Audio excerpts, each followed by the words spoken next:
तो देखिए, एक तरफ जहां बजट सत्र की शुरुआत तो हो गई है, लेकिन राज्यपाल के अभिभाषण पर अब सियासत भी तेज होने लगी है। विधानसभा बजट सत्र का आज पहला दिन रहा। पूर्व सीएम भूपेश बघेल का बयान राज्यपाल के अभिभाषण पर सामने आया है। उन्होंने कहा कि राज्यपाल के अभिभाषण में नया कुछ नहीं था। कांग्रेस सरकार की योजनाओं का उल्लेख अभिभाषण में किया गया, ये बात उनकी ओर से कही गई। तो योजनाओं का नाम बदलने का काम सरकार ने किया, सरकार ने पुराने आंकड़ों को कॉपी पेस्ट किया।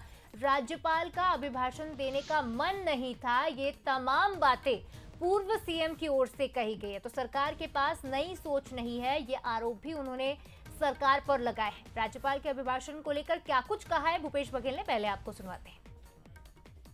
असल में नया कुछ नहीं है, वही सारी पुरानी बातें हैं। योजनाओं के नाम से नई कोई योजना नहीं है।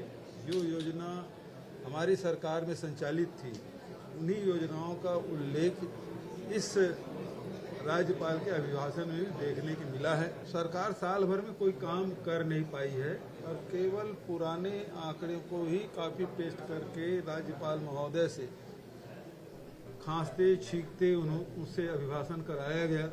उसकी भी इच्छा नहीं थी कि वो भाषण करे, लेकिन मजबूरी है। तो पूर्व सीएम भूपेश बघेल को आपने सुना। इस खबर पर ज्यादा बातचीत करने के लिए हमारे साथ शिखर देवांगन लाइव जुड़ गए हैं। शिखर, दो बड़े और अहम सवाल हैं। ये तो पहली बात तय होता है कि जब राज्यपाल अभिभाषण देते हैं तो सरकार के तमाम कामों को गिनवाया जाता है साल भर के, और अभिभाषण में वही हुआ, सरकार के सभी काम गिनवाए गए। पहला सवाल ये कि आखिर सियासत क्यों हो रही है इस अभिभाषण पे, और दूसरी बात ये भी कि अब केंद्र में जा चुके हैं भूपेश बघेल, तो क्या कहीं ना कहीं राज्य में अपनी भूमिका बनाने की कोशिश कर रहे हैं? बिल्कुल सही कहा आपने, क्योंकि कांग्रेस में एक बड़ी जिम्मेदारी भूपेश बघेल को दी गई है, और बड़ी जिम्मेदारी जब दी गई है तो वो पंजाब की भी कमान सौंपी गई है। ऐसे में छत्तीसगढ़ से उन्हें पंजाब की जिम्मेदारी दी गई है, और छत्तीसगढ़ की राजनीति में अगर बात की जाए तो भूपेश बघेल की जो जरूरतें होनी चाहिए थी वो कम होती हुई नजर आएगी, क्योंकि तमाम जो बड़े नेता हैं वो छत्तीसगढ़ में राजनीति करते हुए नजर आएंगे, लेकिन भूपेश बघेल पंजाब संभालते हुए नजर आएंगे। ऐसे में कहा जा सकता है कि उनके बयान जो है कई मायनों में खुद को जो है साबित करने को लेकर दिए जा सकते हैं। लेकिन आज जिस तरह से बजट सत्र की शुरुआत हुई है उसमें राज्यपाल रविंद्र डेका ने सरकार की उपलब्धियां जो है वो गिनाते हुए नजर आए कि किस तरह से सरकार ने अब तक काम किया है, कैसे जनता तक पहुंचने की पूरी कोशिश की गई है, जनता को कैसे लाभ पहुंचाने की कोशिश की गई है, तमाम चीजों की जानकारी देते हुए नजर आए।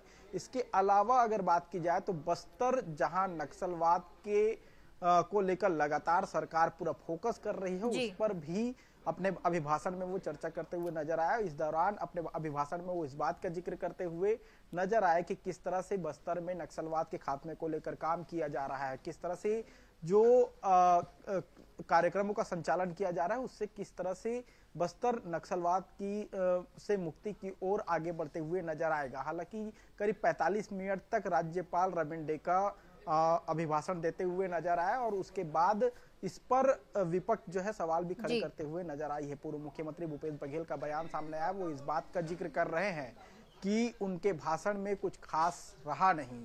उन्होंने इस बात का भी जिक्र किया कि पूर्ववर्ती जो कांग्रेस की सरकार थी उस दौरान जो योजनाएं चल रही थी उनके नाम परिवर्तित कर सरकार जो है उसे नए नाम से संचालित करते हुए नजर आई। इस बात से साफ तौर पे समझा जा सकता है कि छत्तीसगढ़ के विधानसभा सत्र की आज से शुरुआत हुई है, और ऐसे में अब विधानसभा सत्र में कई महत्वपूर्ण मुद्दे उठते हुए नजर आएंगे। विपक्ष पूरी कोशिश करते हुए नजर आएगी कि सरकार को घेरने की। आज शाम कांग्रेस विधायक दल की बैठक आयोजित होगी, जिसमें कई महत्वपूर्ण विषयों को लेकर चर्चा होती हुई नजर आएगी। कहा जा रहा है कि बहुत ही हंगामेदार बजट सत्र होने जा रहा है। विपक्ष पूरी कोशिश करेगा। निश्चित तौर पर शिखर, ये कहा जा सकता है कि हंगामेदार सत्र होगा, विधायक दल की बैठक होगी और इसमें तय किया जाएगा, रणनीति बनाई जाएगी कि किस तरह से सरकार को घेरा जाए। लेकिन आज जो अभिभाषण हुआ उस पर इस तरह की बयानबाजी करना कि राज्यपाल का मन नहीं था, एक तरह से ये भी कहा जा सकता है कि भूपेश बघेल अपनी प्रासंगिकता बनाए रखने के लिए भी ये बयानबाजी कर रहे हैं। बहरहाल तमाम चर्चा और जानकारी के लिए आपका बहुत बहुत शुक्रिया।